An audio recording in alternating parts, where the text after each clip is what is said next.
advanced rider. Lord have mercy. Okay.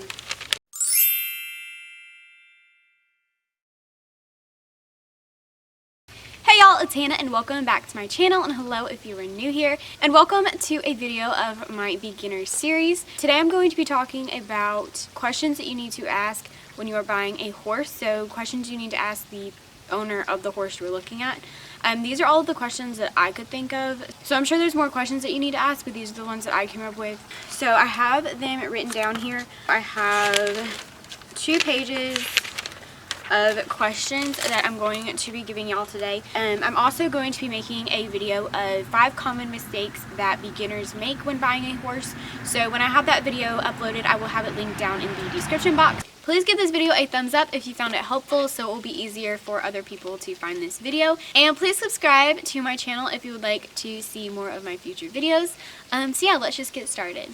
So first off, if you are a beginner and you've never purchased a horse before, it is a really good idea to bring a trainer with you or somebody that has experience, just so you will feel more comfortable and so they can look out for things that you might not look at. And the first thing I have written down here is just the basic things like the age, height, gender of the horse, just the obvious stuff. The next question is to ask how long they have had the horse.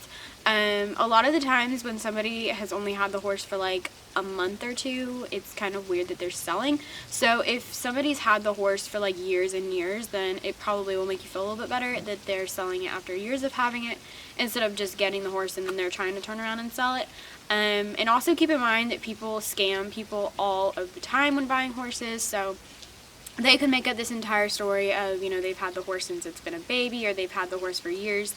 And really, they just bought the horse and the horse has all kinds of problems.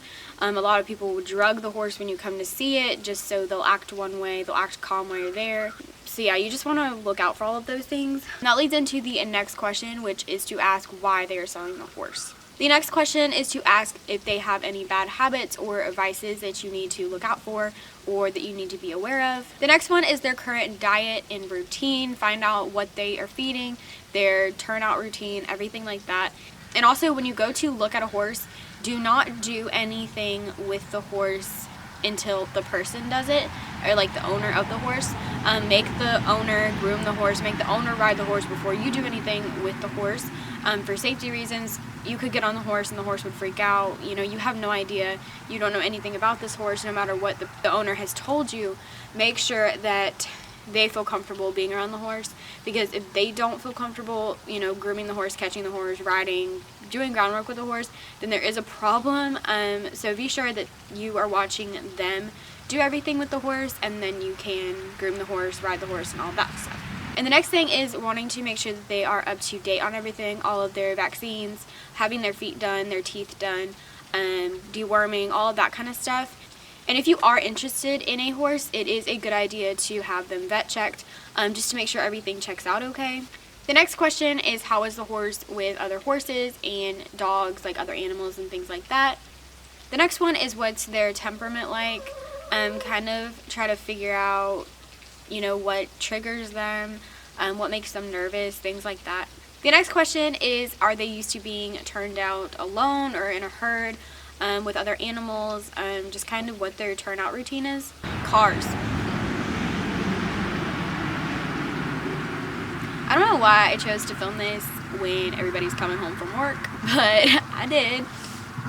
The next one is, are they easy to catch, and like how are their ground manners? And the next one is, do they get really fresh or like hot when they've been out of work? I know, like my horse Blue Jeans, she's not the kind of horse that you can just let sit in a pasture and then just decide to ride her one day.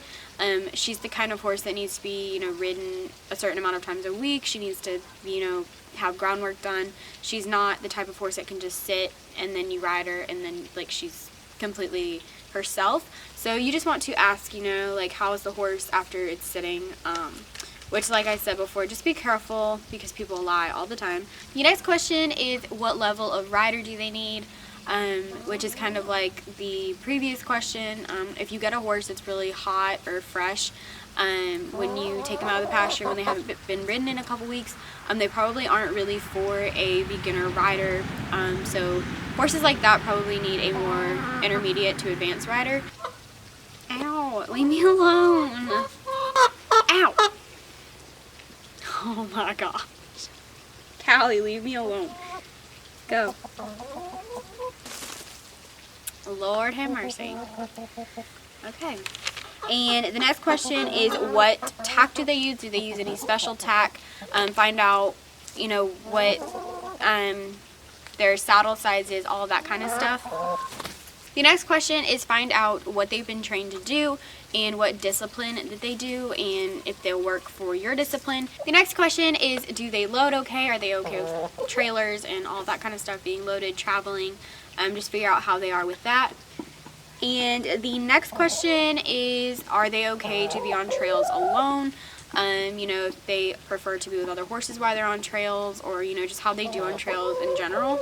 The next one is, ask if they have any health issues or old injuries or allergies that you would need to be aware of. The last question that I have is, ask where they got the horse from and kind of figure out what the history of the horse was before it got to that owner. And like I said before about people drugging horses, I normally want to stay for a few hours when I'm looking at a horse, because it will take a couple hours for the drugs to wear off if a horse was drugged. So I would recommend staying for a few hours if you could, because people will drug their horses just to get rid of them. If they're having issues with the horse and they want to hide those issues, they will drug the horses just so they look calm and everything while you're there, and then after a couple of hours the medication will wear off and the horse will be, you know, I don't know, just having problems like it was. So that's definitely something that you will want to look out for. And that's another reason why you should bring a trainer or someone who has more experience, just so they can look out for things like that you might not be aware of. So signs of them being drugged if you aren't able to stay there for a few hours. So that's a really good idea, to bring a trainer or someone who has more experience. And just if the people are acting like really weird about, you know, certain questions that you might ask, like how long have they had the horse, you know, why are they selling the horse, just general, you know, questions like that. But yeah, I hope this video was helpful for you guys, and like I said, these are just some of the questions that I could think of. I'm sure there's a lot more questions that you could ask, but I hope y'all found this video helpful, and I will have my beginner series playlist linked down in the description box. But I love y'all so much, and I will see y'all next time. Bye!